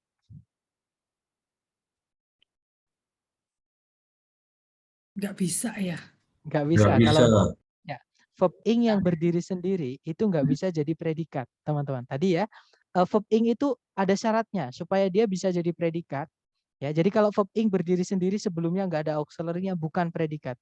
Nah, caranya biar dia jadi predikat, ya kita tambahkan auxiliary di sebelumnya. Seperti itu.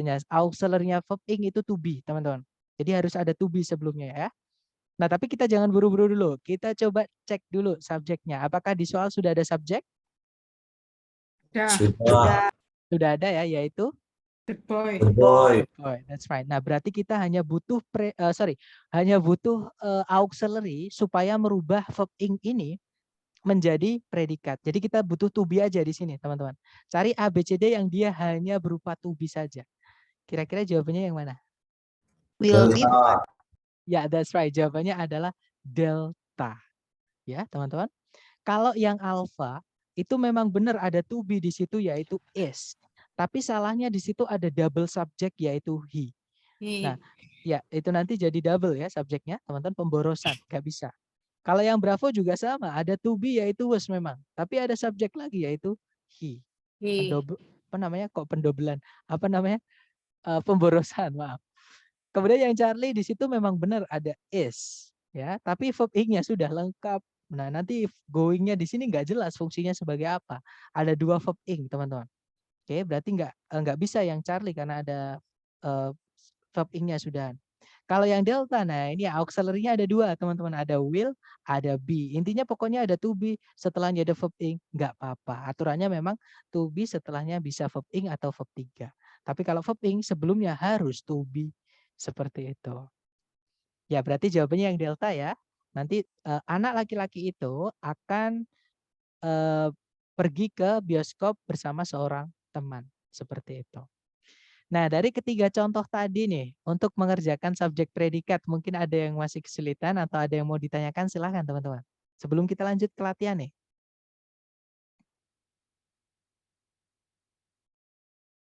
Nggak ada ya? Kalau nggak ada ke latihan nih, kita coba praktekkan yang kita pelajari tadi ke soal.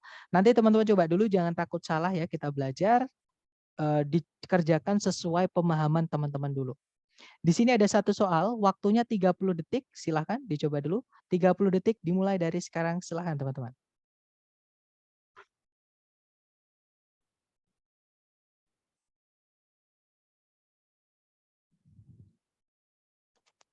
Colorado.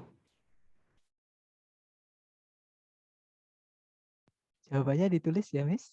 Jadi ditulis di chat aja supaya bisa sambil kita melihat jawaban teman-teman yang lain.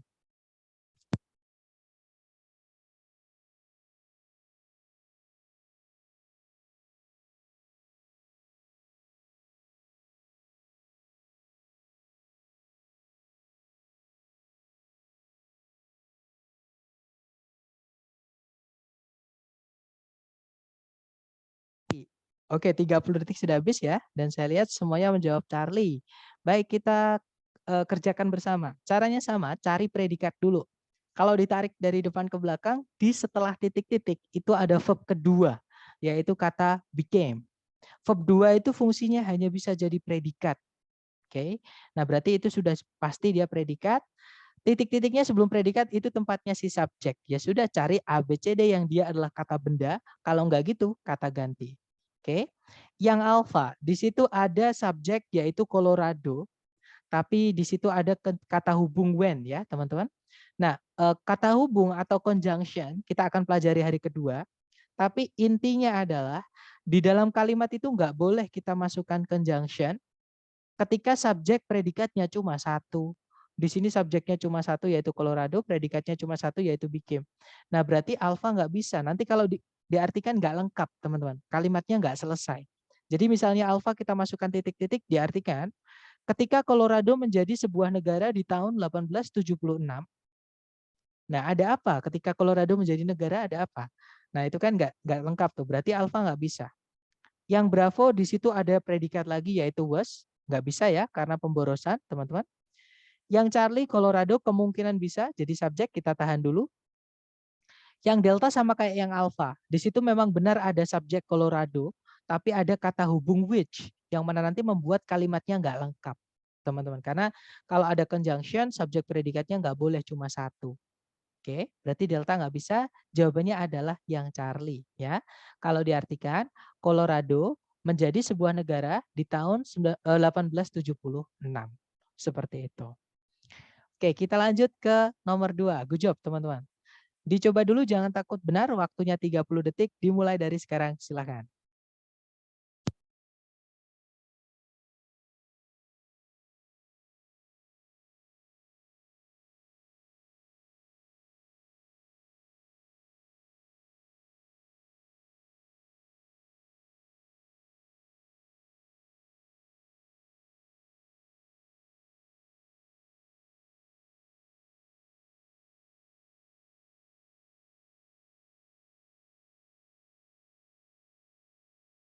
Oke, 30 detik sudah habis. Silahkan jawabannya dikirim di chat semuanya.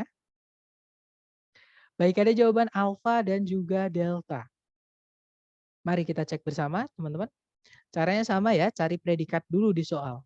Kalau ditarik dari depan ke belakang, cari kata kerja sebagai predikat. Nah, sama sekali tidak ada kata kerja sebagai predikat. Ya, teman-teman. Berarti di titik-titik di situ kita butuh predikat. Right? Nah, sayangnya titik-titiknya berada di paling depan. Nah, predikat itu sebelumnya butuh subjek juga, ya. Berarti kita harus carikan subjeknya juga. Cari ABCD yang terdiri dari subjek dan predikat.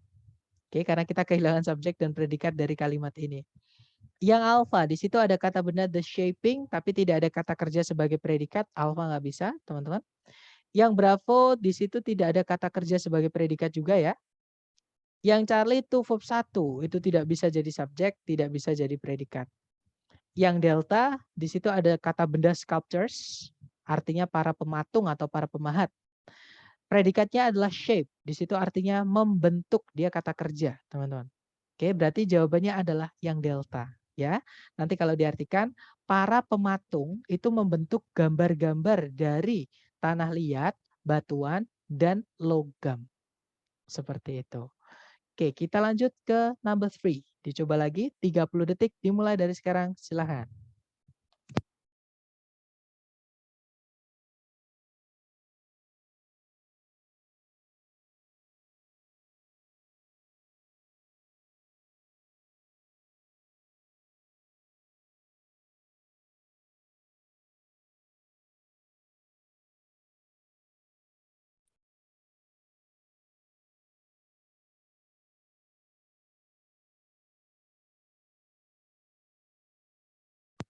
Oke, 30 detik sudah habis. Silahkan jawabannya teman-teman dikirim di chat ya.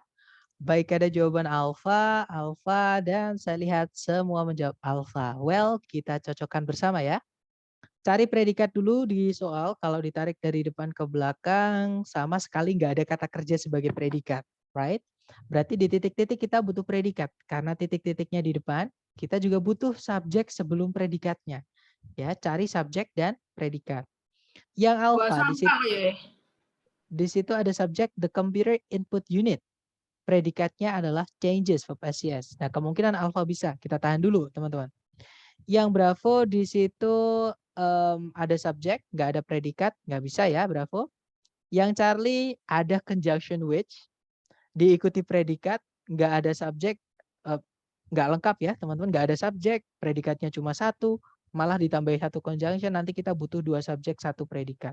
Charlie nggak bisa. Yang delta di situ ada kata benda changes sebagai subjek, kemudian setelahnya tidak ada kata kerja sebagai predikat. Nggak bisa ya, berarti fix jawabannya yang alfa. Nanti kalau diartikan, satuan input komputer merubah semua data ke dalam sinyal-sinyal elektronik. Oke, good job. Next, teman-teman, number 4. Dicoba lagi. 30 detik dimulai dari sekarang. Silahkan.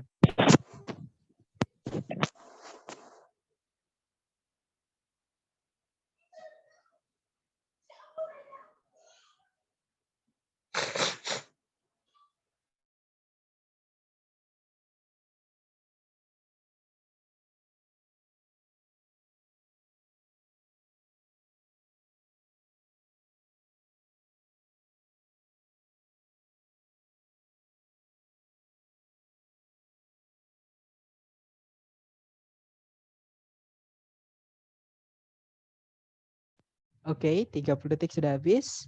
Silahkan jawabannya teman-teman dikirim di chat ya. Oke, ada jawaban alfa, alfa, alfa, dan saya lihat semua menjawab alfa. Baik, kita cek bersama teman-teman. Cari predikat dulu. Di situ kalau ditarik dari depan ke belakang ada predikat were. Nah, kalau to be dia berdiri sendiri itu bukan auxiliary ya, teman-teman.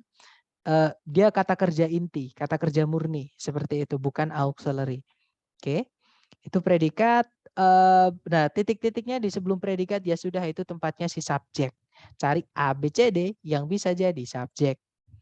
Yang alpha, the earliest road markers. Kemungkinan alpha bisa, kata bendanya di markersnya ya. Kita tahan dulu. Kalau yang bravo, di situ ada conjunction with, sedangkan subjek predikat cuma satu, bravo nggak bisa.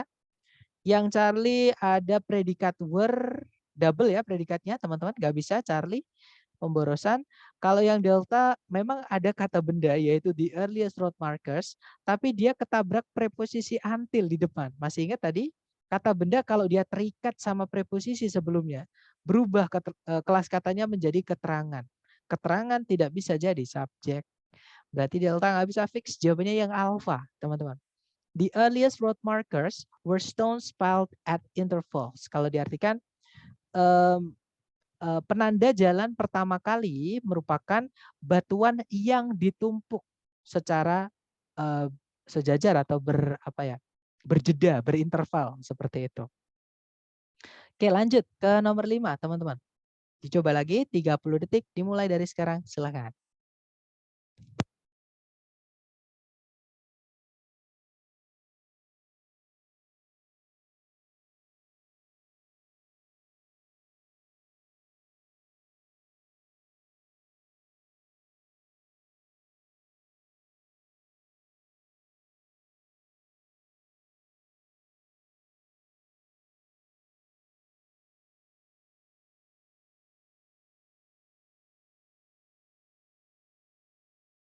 Oke, 30 detik sudah habis. Kita cek jawaban teman-teman. Baik, ada jawaban Bravo, ada juga Alfa. Oke, antara Alfa dan Bravo ya berarti. Oke, kita cek bersama teman-teman. Cari predikat dulu di soal. Di situ kalau ditarik dari depan ke belakang ada predikat is noun, auxiliary verb. Kemudian hati-hati, thesis di situ memang kata benda tapi dia bukan subjek karena terikat sama preposisi of. Dia jadi keterangan ya, teman-teman. Berarti kita belum punya subjek. Carikan subjeknya di sini. Yang alpha, di situ studying scientific. Nah, sebenarnya teman-teman verb ing itu bisa jadi subjek. Kenapa saya bilang sebenarnya? Karena kalau verb ing menjadi subjek, dia harus mengikuti aturan kata dasarnya. Nah, study di sini dia mau dikasih objek karena setelahnya ada kata sifat tuh teman-teman, yaitu scientific. Nah, harusnya ada kata benda lagi yang dijelaskan dengan kata sifat scientific ini. Seperti itu. Nah, karena mempelajari apa? Di setelahnya nggak ada kata bendanya, teman-teman. Hanya ada kata sifat, scientific aja. Harusnya ada kata benda misalnya mempelajari artikel ilmiah mengenai jaringan dikenal sebagai histologi misalnya seperti itu. Tapi di sini nggak ada artikel, nggak ada buku, nggak ada apapun sebagai objek studying. Berarti nggak bisa. Ya, sama kayak kita tiba-tiba bilang menemui atau bertemu. Kan nggak bisa kita cuma bilang bertemu adalah hal terindah dalam hidupku. Pasti nanti ada yang bertanya, bertemu siapa gitu. Nah, itu harus jadi gerund itu bisa jadi subjek tapi harus mengikuti aturan kata dasarnya. Kalau kata dasarnya butuh objek, ya harus dikasih objek, teman-teman. Kalau nggak butuh objek, ya sudah berarti nggak perlu objek. Nah, di sini kasusnya yang alpha, studying mau dikasih objek karena ada kata sifat saintifiknya, tapi kata bendanya hilang, teman-teman. Nggak ada, berarti alpha nggak bisa. Ya. Kalau yang bravo, di situ ada kata benda study. Nah, hati-hati, study di situ bukan kata kerja ya. Dia kata benda karena di depan ada the. Ada kata sifat lagi scientific, berarti kata bendanya ya study itu, teman-teman. Oke, berarti kita tahan dulu bravo. Kalau yang Charlie itu verb 1 tidak bisa jadi subjek. Yang delta ada subjek that, predikatnya is. Nah, double predikat ya, teman-teman. Nggak bisa, berarti delta pemborosan predikat. Jawaban berarti satu-satunya hanyalah yang bravo. Jadi, the scientific study of tissues is known as histology. Kalau diartikan, penelitian ilmiah mengenai jaringan diketahui atau dikenal sebagai histologi. Seperti itu. Oke, kita lanjut lagi. Dicoba lagi nomor 6, teman-teman. 30 detik dimulai dari sekarang. Silakan.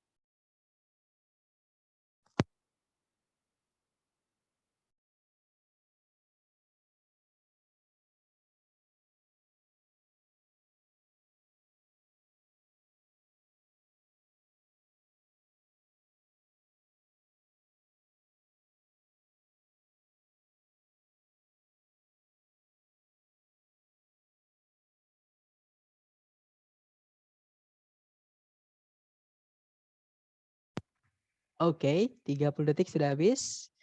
Kita cek jawaban teman-teman. Ada jawaban alpha, alpha, alpha, dan saya lihat everybody picks alpha. Baik, kita cek bersama ya teman-teman. Cari predikat dulu. Kalau ditarik dari depan ke belakang, sama sekali nggak ada kata kerja sebagai predikat. Nah, karena kalimat butuh predikat, berarti di titik-titik harus kita masukkan predikat. Karena titik-titiknya di paling depan, nah predikat sebelumnya harus ada subjeknya, berarti kita juga kehilangan subjeknya. Ya, cari ABCD yang subjek dan predikat. Yang alpha, di situ ada subjek kan ada, predikatnya has ya teman-teman. Kemudian yang bravo di situ, kemungkinan alpha bisa, kita tahan dulu. Yang bravo ada having Canada tapi tidak ada predikat, bravo nggak bisa. Yang Charlie memang benar ada subjek Canada, predikat has, tapi ada kata hubung atau conjunction because. Kita nggak butuh konjungsi jika subjek predikatnya cuma satu. Ya teman-teman, Charlie nggak bisa. Kalau yang delta ada conjunction juga yaitu that. Kita nggak butuh conjunction jika subjek sama predikatnya cuma satu, teman-teman. Delta Charlie nggak bisa, berarti fix satu-satunya jawaban yang alpha. Ya, jadi Kanada memiliki sebuah parlemen bicameral atau parlemen dua kubu atau dua kamar. Seperti itu. Jadi chamber itu sama kayak room, teman-teman. Oke. Kita lanjut ke nomor 7. Dicoba lagi, teman-teman. 30 detik dimulai dari sekarang. Silakan.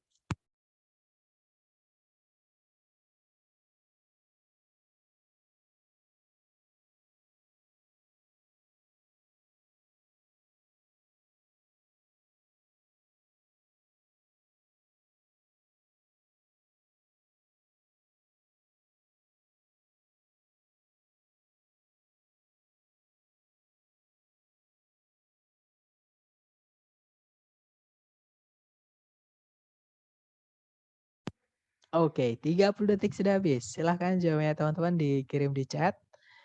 Baik, ada jawaban Charlie, dan saya lihat semuanya menjawab Charlie. Kita cek bersama, teman-teman. Cari predikat kalau ditarik dari depan ke belakang, di situ setelah titik-titik ada close. Hati-hati. Close itu bisa jadi kata kerja, artinya menutup. Close juga bisa jadi kata sifat, artinya dekat. Nah, untuk mengetahui close di sini artinya menutup atau dekat, kita anggap aja dia menutup, teman-teman. Oke. Nah, tapi menutup itu setelahnya harus ada kata bendanya. Menutup apa? Nggak mungkin kita hanya bilang, hari ini kita akan menutup.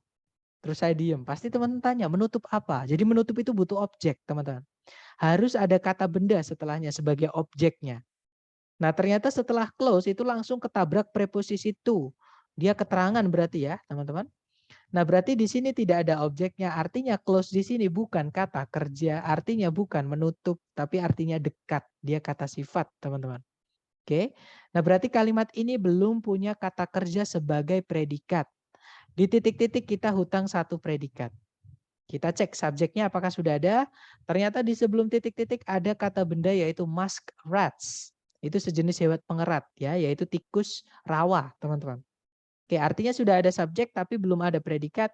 Kita cari A, B, C, D yang hanya predikat saja ya. Yang alpha, verb ing yang berdiri sendiri tanpa auxiliary sebelumnya, nggak ada to be ya sebelumnya, berarti alpha nggak bisa. Kalau yang Bravo memang benar ada predikat are staying, tapi ada subjek yaitu they, pemborosan subjek, double subjek. Bravo nggak bisa ya.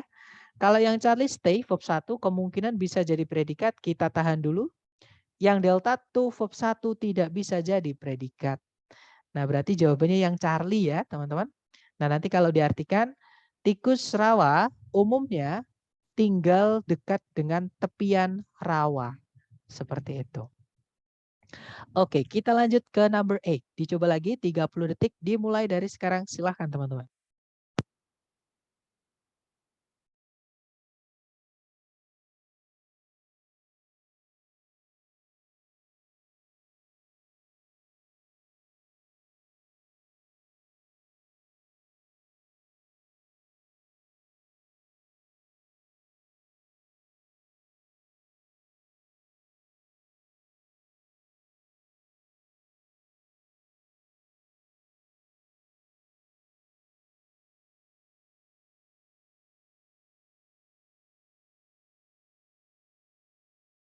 Oke, 30 seconds over. Silahkan jawabannya teman-teman dikirim di chat. Oke, jawabannya adalah alfa. Baik, kita cek bersama teman-teman. Cari predikat ya. Kalau ditarik dari depan ke belakang, nah ada kata dates. Dates di sini dia adalah kata kerja ya. Dia predikat teman-teman. Artinya adalah berawal atau bermula atau berasal. Seperti itu. Nah, karena titik-titiknya sebelum predikat ya sudah itu tempatnya si subjek. Cari A, B, C, D yang bisa jadi subjek. Yang alpha, the modern circus. Kemungkinan alpha bisa, kita tahan dulu. Yang bravo ada conjunction that, nggak bisa ya. Kalau ada conjunction, subjek predikat nggak boleh cuma satu seperti ini. Berarti bravo nggak bisa. Yang Charlie pun juga sama, ada conjunction well. Yang delta juga sama, ada conjunction that, hanya tempatnya aja yang beda. Intinya kita nggak butuh conjunction jika subjek predikat cuma satu. B, C, D nggak bisa, berarti fix jawabannya yang alpha. Nanti kalau diartikan, sirkus modern bermula atau berawal atau berasal dari akhir abad ke-18. Seperti itu. Oke, good job. Next, number 9. Teman-teman, dicoba lagi 30 detik dimulai dari sekarang. Silakan.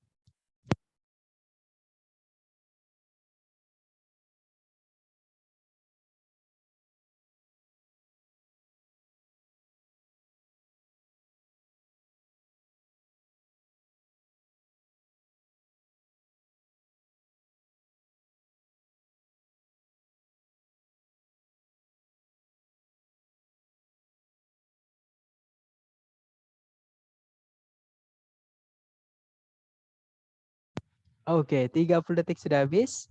Silahkan jawabannya teman-teman dikirim di chat. Baik, ada jawaban alfa, dan semuanya menjawab alfa. Baik, kita cek bersama, oke? Cari predikat dulu, teman-teman. Tarik dari depan ke belakang. Di setelah titik-titik tepat, ada kata adopted diikuti objek. Berarti ini verb 2. Oke, artinya mengadopsi. Oke, dia predikat. Kemudian, nah titik-titiknya di situ sebelumnya predikat dan kita nggak punya subjek, ya sudah itu tempatnya si subjek, teman-teman. Cari ABCD yang bisa jadi subjek saja, ya. Yang alfa, Kanada, kemungkinan alfa bisa, kita tahan dulu. Yang Bravo ada conjunction-nya, nggak boleh. Conjunction ketika subjek predikat cuma satu. Bravo nggak bisa. Charlie juga sama, ada conjunction which, sedangkan subjek predikatnya cuma satu, Charlie nggak bisa. Yang delta ada predikat lagi yaitu was, pemborosan predikat, ya teman-teman, ada 2 verb 2. Berarti delta nggak bisa, fix jawabannya yang alfa. Kalau diartikan, Kanada mengadopsi sistem desimal dari coinage di tahun 1867. Seperti itu. Oke, terakhir teman-teman, nomor 10 dicoba dulu 30 detik dimulai dari sekarang, silakan.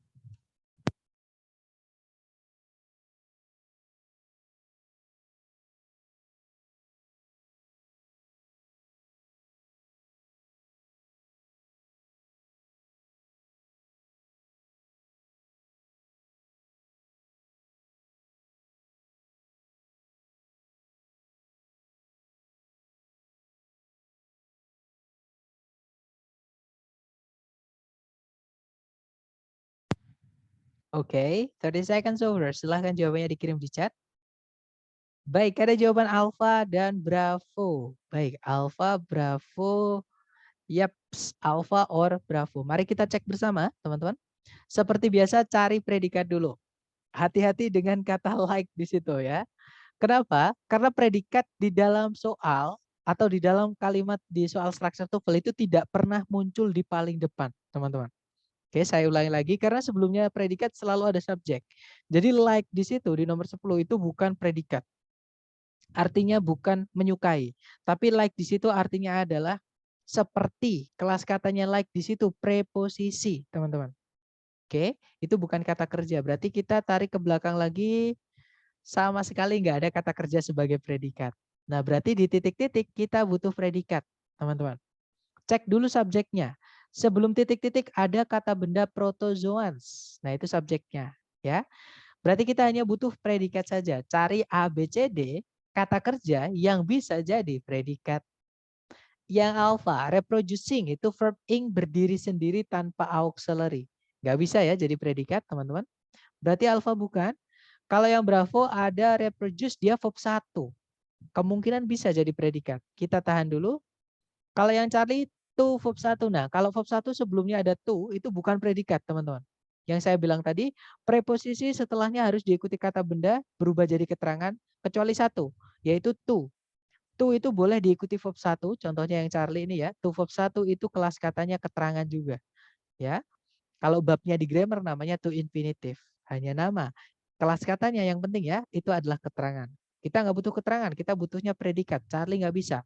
Kalau yang delta reproduction. Nah, kalau teman-teman menemukan kata yang berakhiran dengan duction, itu hampir atau sebagian besar dia adalah kata benda, teman-teman. Oke, jadi ada shen gitu ya di belakang, itu hampir semuanya adalah kata benda. Seperti itu. Nah, kata benda nggak bisa jadi predikat. Berarti fix jawaban satu-satunya hanyalah yang bravo, yaitu reproduce ya. Nanti kalau diartikan seperti bakteri, protozoa bereproduksi dengan cara membelah diri menjadi 2. Seperti itu.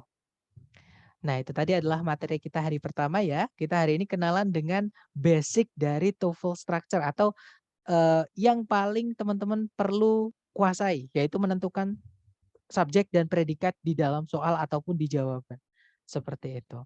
Nah, sebelum saya tutup nih, mungkin ada yang mau ditanyakan nih dari teman-teman. Silakan teman-teman.